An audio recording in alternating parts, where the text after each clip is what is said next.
Hi guys, welcome sa Math Easy. Today's topic is arithmetic mean, having a sub 1 is equals to 6 and a sub m is equals to 37 and missing yung a sub 5. So, paano kaya natin to isosolve? So, I have here 3 ways on how to solve this given or this problem, this challenging problem. So guys, as you can see, meron tayong given na a sub 1 is equals to 6 at hinahanap natin yung a sub 5 at given yung arithmetic mean na 37.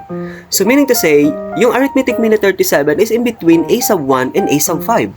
So, gagamitin natin ang formula na ganito. So, a sub m or arithmetic mean is equals to a sub 1 plus a sub 5 divided by 2.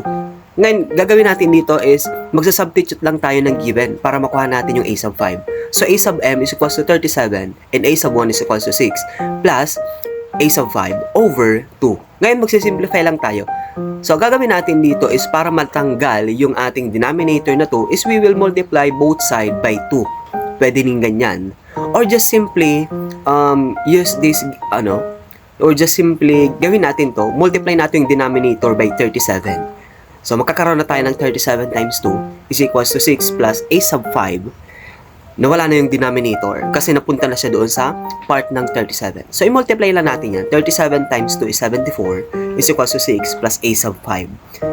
O, ngayon, i-simplify na natin siya or kukunin na natin yung value ng a sub 5. So, that will become, so, transpose natin yung 6, magiging na siyang 74 minus 6 is equals to a sub 5. And as you can see, subtract it, a sub 5 is equals to 68. So, meaning yung a sub 5 natin is 68.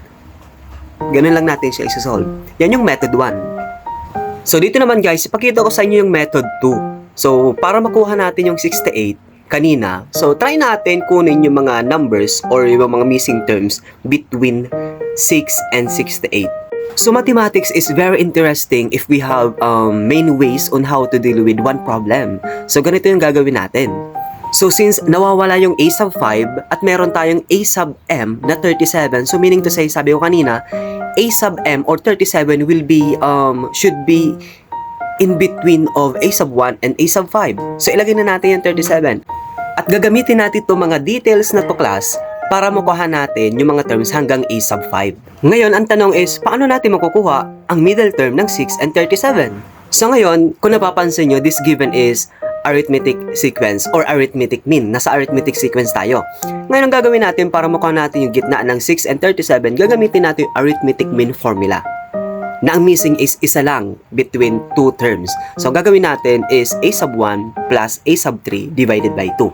Magsasubstitute lang tayo dito, class. So, a sub m is equals to 6 plus a sub 3 and that is 37 over 2. And then a sub m, simplify, is equals to 6 plus 37. We have 43 divided by 2.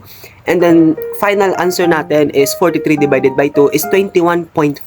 So, meaning to say, class, yung between ng 6 and 37 is 21.5. So, kapag nakompleto na natin yung terms na yan, pwede na tayong kumuha ng common difference. At yung common difference na yan, yan na yung mga i-add natin dito sa mga terms na yan. Diba? Kung napapansin nyo, hanggang sa 37, mag-add tayo ng common difference until makuha natin a sub 4 hanggang a sub 5. Diba lumilinaw? So, anong gagawin natin ngayon na susunod? Kukunin natin yung common difference. Ano pa iniintay natin? Kunin na natin yung common difference, 21.5 minus 6. And that is, we have common difference of 15.5.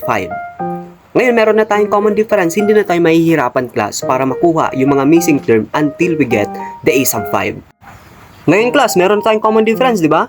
So, fast forward na natin to. At ngayon, class, a sub 5 na tayo. By adding the common difference in the respective terms, makukuha na natin yung a sub 5. So, a sub 5 natin is 68. Yan na yung a sub 5 natin. Di ba, andali? Pero meron pa akong tip sa inyo. Meron pang isang paraan para makuha ang a sub 5. Di ba, pag sinabi natin arithmetic mean, and that is the term between two terms. Di ba, meron tayong 5 terms. Paano natin makukuha yung second term? Makukuha natin yung second term by adding the common difference, di ba? And makukuha natin yung mga preceding terms by simply adding the common difference. Kagaya dito sa third term, sa 37, kailangan natin ng first term na 6 plus dalawang common difference, and that is 2 times the common difference. Yan yung dalawang common difference, galing yan dito. Yan, galing yan dyan. So, yan yung concept na ginagamit natin para makuha natin yung preceding terms. Dito naman sa fourth term, we need a sub 1 plus 3 common difference. And same with a sub 5, we need a sub 1 plus 4 common difference. At ngayon, kailangan natin gamitin ang third term na 37 at first term na 6 para makuha yung fourth term at fifth term. Ngayon, gagamit tayo ng arithmetic sequence formula na a sub 3 is equals to a sub 1 plus the quantity n minus 1 times d. A sub 3 yung gagamitin natin kasi yan yung magiging last term natin for the meantime para makuha ang common difference. So, magsasubstitute lang tayo dito. A sub 3 is equals to 37, a sub 1 is equal to 6, and then n minus 1, yan yung ating pangtatlong term. So, lagay tayo ng 3 minus 1 times the common difference. So, common difference yung hinahanap natin. So, simplify lang natin yan.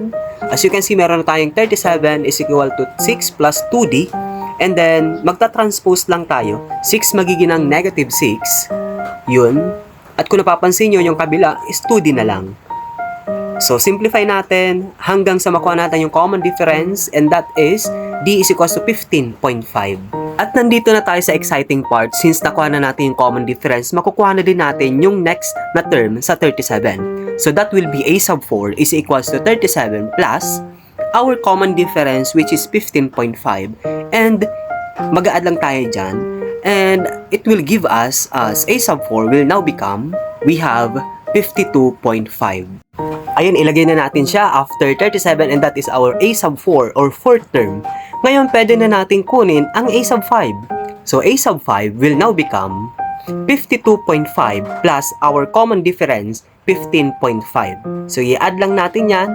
At ngayon, magkakaroon na tayo ng a sub 5 na 68. At ayun, kompleto na, di ba? Meron na tayong sagot na a sub 5 is equals to 68. Di ba ang daming paraan para makuha yung sagot? Not easy. Follow for more.